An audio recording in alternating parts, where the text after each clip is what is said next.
The pain of being overlooked.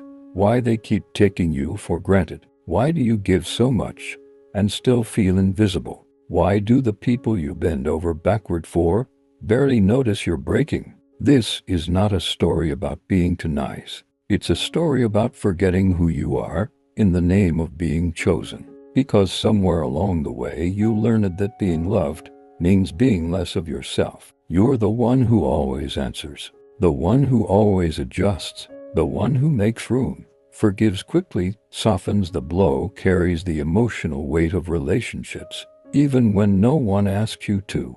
And yet, they treat you like you're replaceable. They assume you'll always be there. They call when it's convenient. They disappear when it's not. And maybe you've told yourself, I just love deeply. That's just who I am. But deep down, a part of you is exhausted. A part of you is aching to be loved with the same intensity you give. Carl Jung called it the persona, the mask we wear to meet the expectations of others. The caregiver persona is one of the most deceiving because it looks like love, but often hides fear. Fear of being abandoned, fear of being insignificant, fear of being too much or worse, not enough. So you shrink yourself to fit in. You give without limit because somewhere in your unconscious mind, you believe that the more you give, the more you'll matter. But that's not how it works. People don't value you more because you sacrifice yourself. They value you less because you do. You weren't born this way. You were trained. Somewhere in childhood, you may have learned that your needs were a burden, that being well maintenance made you lovable, that keeping the peace meant staying silent, that love was earned through pleasing, proving, performing. And now, you're living with a deeply embedded belief that says, if I'm just good enough, kind enough, patient enough, someone will finally stay. But instead, they take and never see you. This isn't your fault, but it is your responsibility to unlearn it. Let's go deeper. People take you for granted not because they're evil, but because you've made yourself easy to overlook. You apologize when it's not your fault. You say yes when everything in you is screaming no. You keep the peace even when you're dying inside. And so, people get used to that version of you. The agreeable one, the available one, the one who never walks away. What you tolerate becomes expected, and what you overextend becomes invisible. The truth is, they treat you like you don't matter, because that's how you've been treating yourself. Carl Jung spoke often about the wounded inner child, the part of us that carries unmet needs, frozen in time. And when that inner child is in charge of our relationships, we don't just want love. We crave it. We perform for it. We abandon ourselves for the mere hope of being chosen. And here's the tragedy. Even if someone finally does choose us, we don't believe them because the part of us that's receiving the love doesn't feel worthy of it. So the cycle continues. You give more. They appreciate you less. You try harder. They distance more. You sacrifice your needs. They stop even asking what they are. And every time they walk away without explanation, every time they ghost you and come back like nothing happened, every time they act like your presence is guaranteed, you sink a little deeper into emotional invisibility. You start believing, maybe I'm just not enough. But you are. You always were. The problem isn't you. It's who you've been told you need to be in order to be seen. There's a moment, quiet but powerful. You don't want to be loved for how much you can give. You want to be loved for who you are, without performance, without over-explaining, without earning your place in someone's life. That moment is the beginning of your healing. It's the moment you stop trying to be digestible and start becoming whole. Carl Jung called this process individuation, becoming your true self by integrating everything you once hid. It's not easy, but it's worth it, because when you finally change the one thing that matters, how you see yourself, everything around you begins to shift. The real reason they don't value you, you're too available to be seen. What if the reason they overlook you is because they're always sure you'll stay? We tend to believe that the more present we are for others, the more they'll appreciate us. That showing up, being loyal, giving endlessly, guarantees love. But sometimes, the opposite happens. You become so available, so dependable, you start to disappear. Let's be honest, most of us were taught that being easygoing, flexible, and endlessly understanding was a virtue.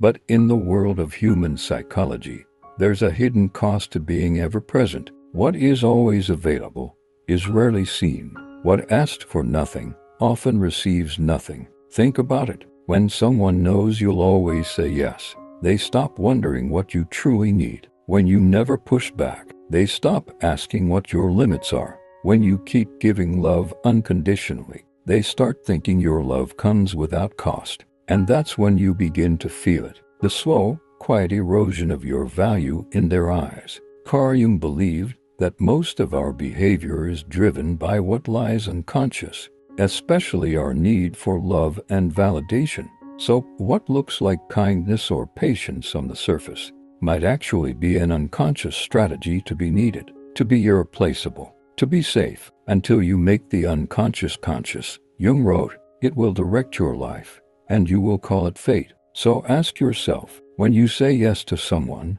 are you doing it freely? Or are you afraid of what they'll do if you say no?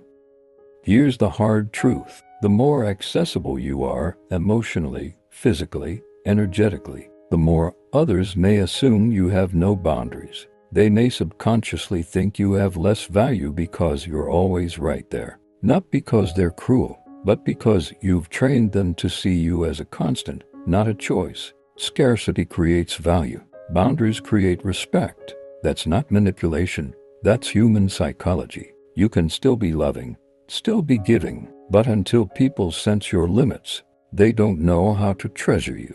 How many times have you gone silent about your needs just to keep the peace? How often have you swallowed your pain so someone else wouldn't feel uncomfortable? And now, they no longer ask. They don't check in. They assume you're fine because you always act fine.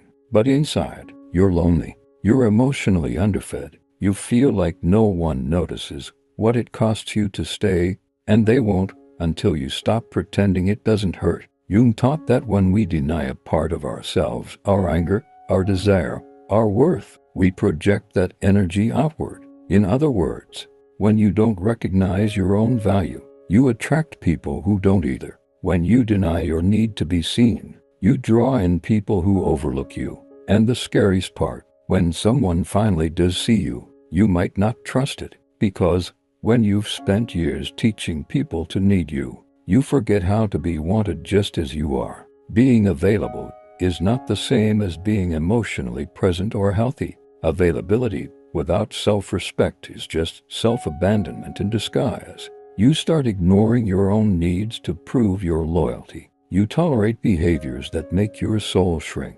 You overstay in places that drain you. And all the while, you're training the world to believe your time, your energy, your love requires no cost. But love without boundaries becomes a burden, and presence without dignity becomes a prison. This shift isn't about withholding love to get revenge. It's about realizing that your love is sacred. Your energy is not infinite, and your availability should be earned, not assumed. You don't have to be rude. You don't have to start arguments or cut people off. You just have to begin saying no without guilt. Begin pausing before you overextend. Begin holding your silence when your soul wants space. Begin trusting that your absence is sometimes louder than your words. They won't treat you differently until you do. They won't cherish your presence until you stop giving it away so freely. They won't recognize your worth until you do. Carl Jung would say, the privilege of a lifetime is to become who you truly are, not who others trained you to be, not the watered-down version you think people will like. You fully expressed, queer, present, rooted. That's the shift. And when you finally stop making yourself constantly available, you don't lose people. You lose the illusion that you ever had to give yourself away to be loved. When you change this, people feel it, and everything around you shifts. You don't have to convince them you're valuable. You just have to remember that you are. There's a moment, subtle, sacred, when the shift happens, not in them, but in you. When your energy stops begging, when your silence becomes powerful, when your no becomes holy, And suddenly, people feel it. They can't name it, but something is different. Carl Jung believed that we're not just individuals walking around in isolation. We are energetic systems. And every belief you hold about yourself radiates. You teach people how to treat you by what you tolerate, but even more so, by what you embody. If you carry the belief, I need to prove my worth, you'll attract people who test it. If your inner frequency says, I'm only lovable if I serve, you'll draw in people who only want your service. But the second you realign, even before you say a word, your energy starts speaking for you, and the people around you can feel it. Some are magnetized, some are repelled, but none are left untouched. Individuation, one of Jung's core teachings, means becoming whole, not perfect, not polished, but honest. It's when you stop performing a version of yourself for love and start becoming the version that already deserves it. You stop shrinking your voice. You stop muting your boundaries. You stop sacrificing your sanity just to feel seen.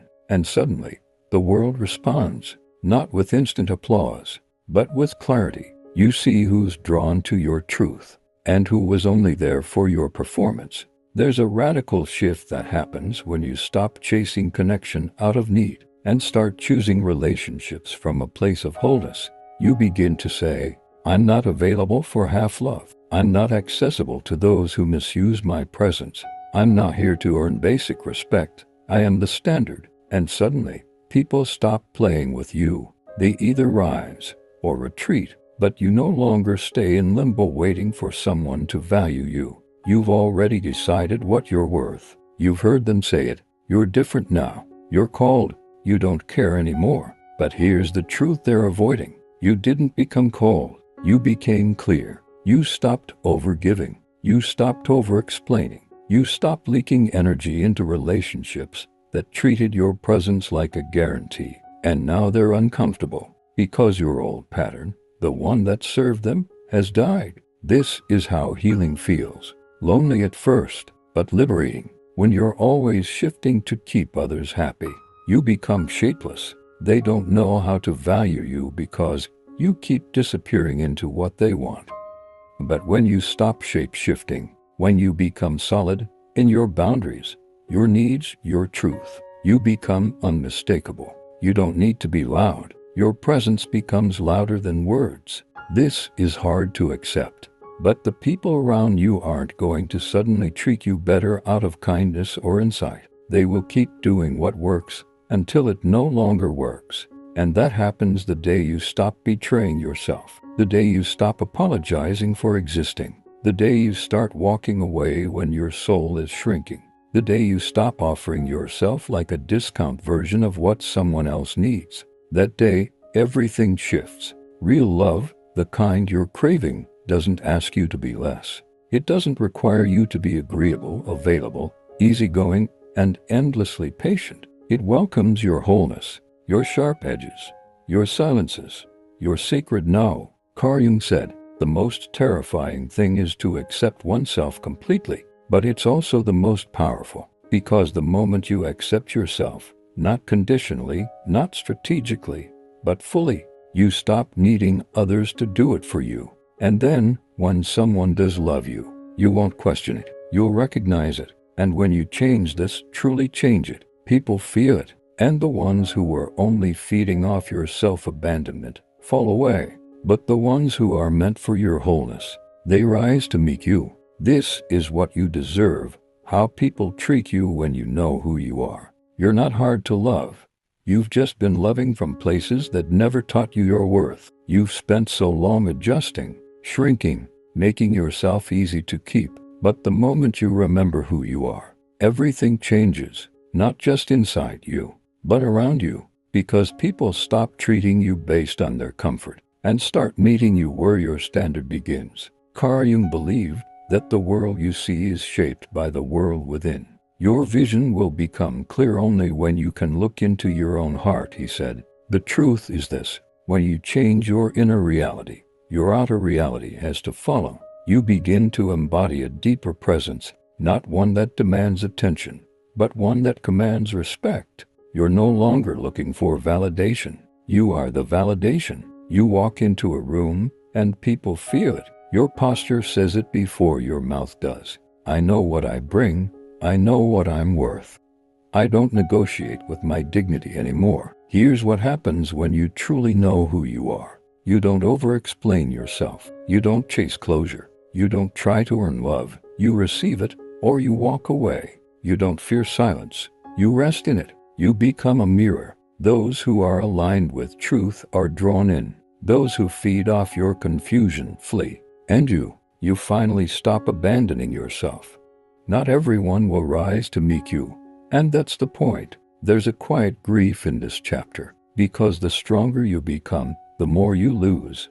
Not because you're broken, but because you're becoming whole. Some people needed your silence, your people-pleasing, your availability on demand. And when you reclaim yourself, they go. Let them. Because what you're making space for is sacred. When you know who you are, you speak from your soul, not your wounds. You stop reacting to everything. You stop needing to prove. You no longer feel compelled to explain why you walked away, why you pulled back, or why you're no longer so available. You don't seek revenge. You rise. Because knowing who you are means you don't collapse under someone else's inability to see you. You see you. You choose peace over performance, depth over attention, respect over attachment. You start asking, does this nourish my soul? Not, will they still like me if I do this?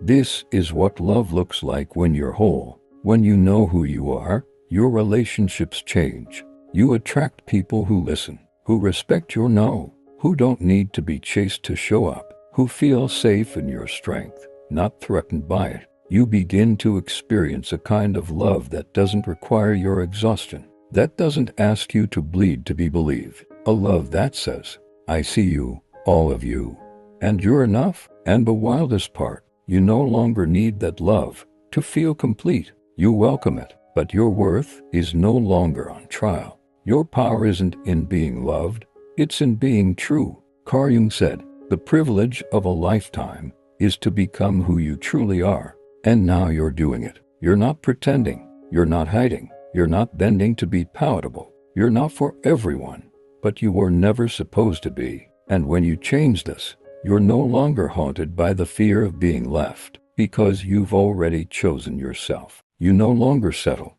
because peace is now your minimum requirement. You no longer beg, because your worth is not up for discussion. And the people who matter, they don't take you for granted. They honor you. Because that's what happens when you finally remember who you are. If this message stirred something in you, don't just watch it and move on. Rewatch it until it becomes part of you. Share it with someone who needs to be reminded of their power. And if you're walking this journey of reclaiming your self-worth, comment below with, I'm done disappearing. Because that's what this is. You're not becoming someone new. You're returning to the person you were before the world told you to shrink. You're not hard to love. You're just done being unrecognized.